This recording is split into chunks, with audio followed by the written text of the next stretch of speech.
Folks, I'm back with yet another video here on the channel, and today we're going to be talking about a poll that was recently posted here on the YouTube channel, talking about which Buccaneers offensive player would have the best season in this upcoming year of 2023. Now, there were multiple options, and the poll is still going on. You guys can still go vote in this poll, but the options were Mike Evans, Chris Godwin, Rachaad White, Baker Mayfield / Kyle Trask, or other. Now, I will say this, other got the lowest percentage of votes so far. 554 people voted in this poll, and only 2% voted for other. But kind of taking a look first at the guy who got number one with 51% of the votes so far up to this point is Buccaneers star receiver Mike Evans. A lot of people are confident in Mike Evans and what he can do for the Bucs this upcoming season. We've talked about it here on the channel, how Mike Evans is probably going to be getting a contract extension very soon with the Buccaneers, understandably so. And look, it's not hard to see why people think Mike Evans will have the best season in 2023, because Mike Evans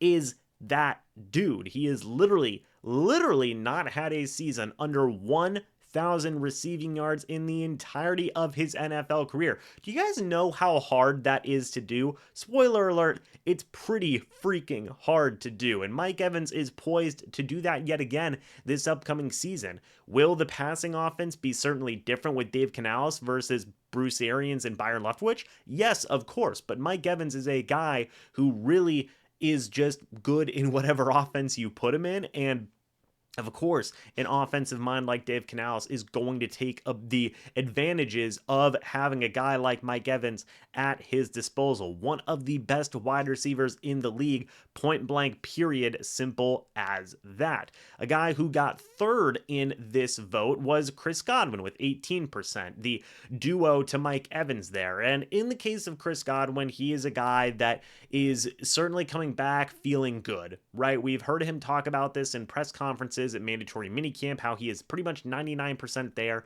in terms of recovering from his injuries that he had sustained last year. He's coming back. He's looking good. He is ready to go. And Chris Godwin, when he's with Mike Evans and they're both at their peak, they are one of the top wide receiver duos in the entirety of the NFL. Both are easily 1,000-yard caliber wide receivers, as they have obviously both showcased multiple times in their careers. And Chris Godwin is a guy that, again, a lot of Bucs fans are very happy with, have been seeing great returns from Godwin ever since he was drafted. A phenomenal pick by Jason Light. And you look at the duo of Evans, you look at the duo of Godwin, and so far there is a lot of things to be positive about, but Evans getting significantly more percentage of the vote there, 51% to Chris Godwin's 18%. Chris Godwin did not get second place, however, with his 18% in the voting. That actually went to running back Rachaad White, who got 22% of the vote so far, coming in at number 2. And Rachaad White's a guy that really has a lot of upside and potential going into this upcoming year. The Buccaneers moved on from Leonard Fournette. He had said that it was because he had requested his release, but look, folks, at the end of the day, the Buccaneers were going to release Leonard Fournette anyway. That was what was going to happen. Just, again, simple as that. The Bucs have a lot of confidence in a guy like Rachaad White.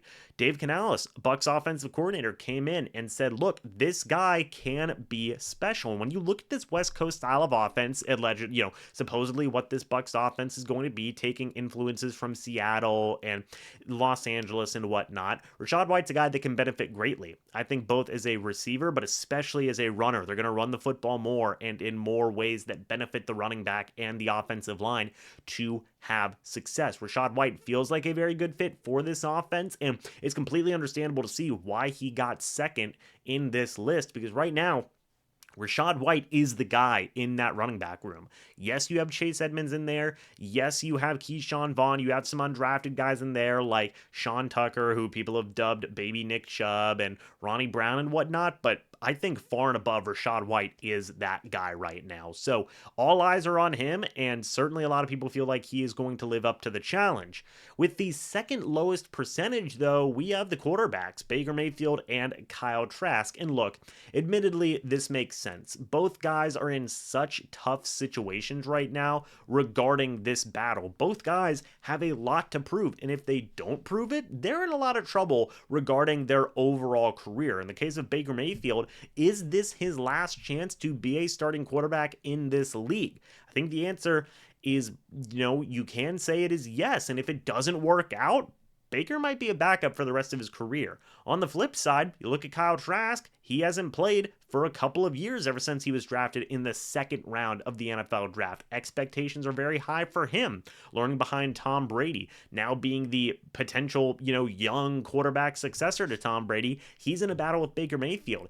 If this doesn't work out and Kyle Trask loses, people are going to call him a bust. What is it going to look like in terms of his NFL future, in terms of not just being a potential starting quarterback for the Bucs in the future, but also for other teams in the future as well? Those are some legitimate questions that are going on right now. So it is understandable to see why only 7% of people voted for Baker Mayfield / Kyle Trask for offensive player having the best season, because right now it is still very, very much up in the air as to how those quarterbacks are going to do.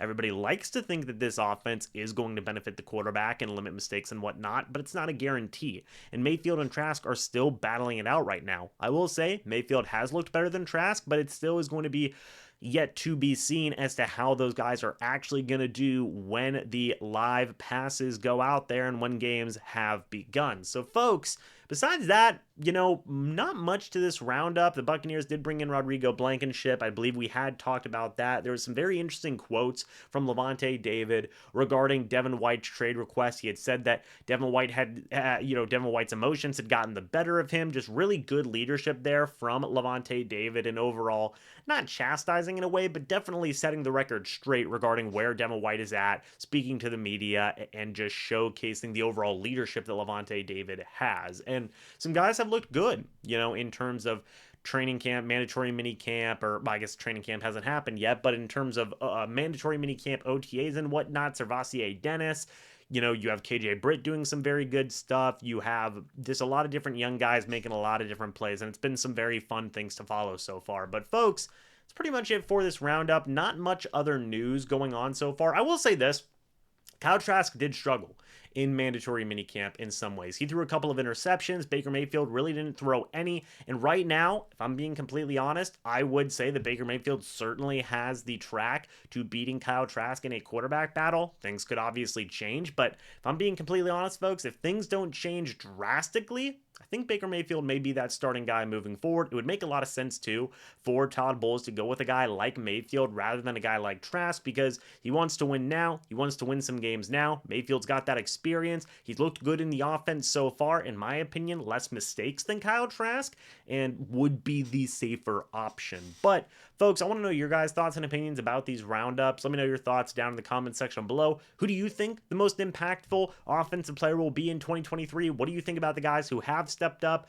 in terms of, mandatory minicamp and OTAs and whatnot? What do you think about the Baker Mayfield and Kyle Trask situation? Would love to hear your guys' thoughts and opinions on that as well. Thank you guys so much for watching this video. Hope y'all enjoyed. And as always, folks, we'll see you all in the next video or the next live stream. But until then, and as always, guys, goodbye for now, and go Bucs.